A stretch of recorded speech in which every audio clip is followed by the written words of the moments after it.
Politics is not a spectator sport, people. You got to get involved. You got to vote. You got to participate. They could vote for Joe Biden, though. That's available. But according to the polls, they won't. That's not true. Nikki Haley beats Biden by 10, 15 points. According to the polls, they're not going to vote for Biden. Everybody stop yelling.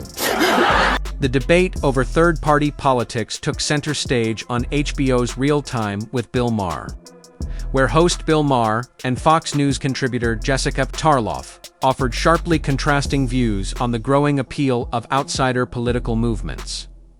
In his signature, skeptical style, Maher dismissed initiatives like the No Labels movement as little more than political theater flashy distractions that tap into voter frustration but fall short of delivering real solutions. He argued these efforts often capitalize on public discontent without addressing the deeper systemic problems at the heart of American politics. Tarloff, however, pushed back, offering a more optimistic take. She argued that these movements reflect a genuine desire among voters for alternatives in a political landscape increasingly defined by partisan extremes. According to her, third-party initiatives signal not chaos, but a hunger for new voices and ideas. Their spirited exchange revealed a deeper question at the heart of American democracy. Can third-party movements inspire meaningful civic engagement? Or will they only deepen the disillusionment and polarization already gripping the nation? The answer could shape the future of U.S. politics. Jessica, how damaging could a potential no labels presidential ticket be for Joe Biden? So this is an official third party now, no labels? Who is this? A bunch of grifters. Joe Manchin. It says, what do you make of rumors Joe Manchin will be their candidate? Oh, exciting. I'll start by saying the no labels folks are grifters, and everyone should know that they're just trying to... Grifters? Grifters. Right. Yes. You don't think they're sincere?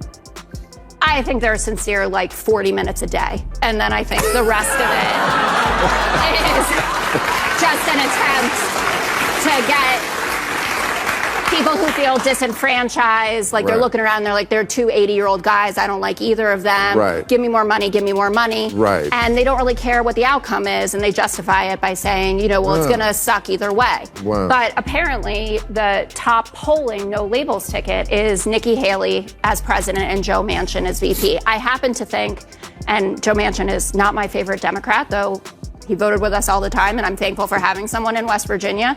I don't think he would do something like that because it would just destroy an entire legacy that he's had.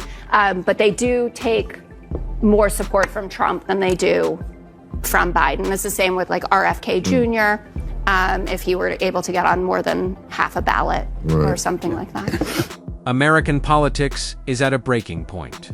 Once seen as the bedrock of democracy, the two-party system now feels more like a straitjacket offering voters what many view as a false choice: Republican or Democrat.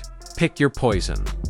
As public frustration surges, movements like No Labels and outsider candidates such as Robert F. Kennedy Jr. have emerged, promising to disrupt the political duopoly and deliver something different.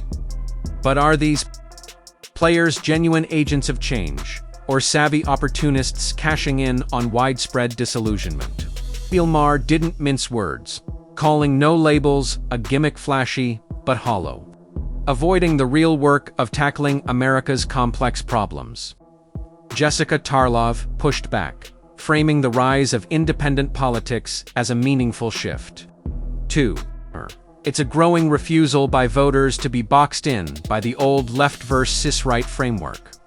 As these competing visions clash, a critical question remains. Are Americans truly ready to break free from the political mold, or are they simply being sold a new version of the same illusion?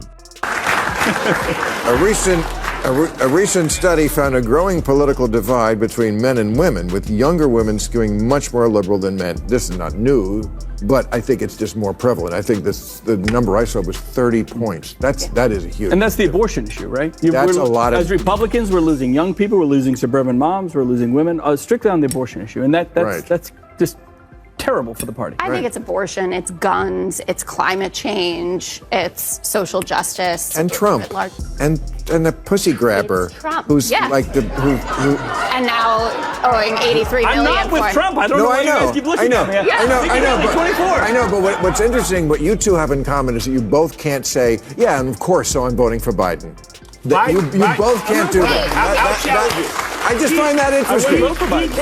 She can't say, you can't say, Biden can't say, and most white people won't say, I'll sit down and talk about black people, about real black issues from a place where I know I'm going to leave the table. Different issue. I'm talking about fucking racist. I know you are. Like, we don't want to talk about that. But when you say me and him are the same, we're the same. Besides that, we want to do it. Like, how has Biden or Trump been good for my community? The clash between Maher and Tarlov struck a chord, revealing a growing sentiment that neither major party is equipped to tackle the urgent issues facing the country. From climate change and gun violence to income inequality and abortion rights. Voters are watching the same partisan gridlock replay itself year after year, with little progress and mounting frustration. Into this political void step figures like Robert F. Kennedy Jr., and movements like No Labels, offering promises of bipartisanship, pragmatism, and a new home for disillusioned centrists. But are they the solution or just a rebranded version of the same dysfunction? Maher wasn't convinced. He compared these efforts to political oatmeal, bland, uninspired, and unlikely to leave voters satisfied. His critique reflects a deep skepticism about whether third parties can survive, let alone succeed in a system designed to keep them out. And now, I was excited that I didn't have to do the reparations question and then got the moon question, which could be more complicated. Doesn't that go in your headlines that shouldn't exist bucket? It really should. I mean, but apparently, I read this too in USA Today. Apparently, the moon, because the core is cooling or something. It's our fault. I'm sorry, why does it matter? It doesn't. Okay.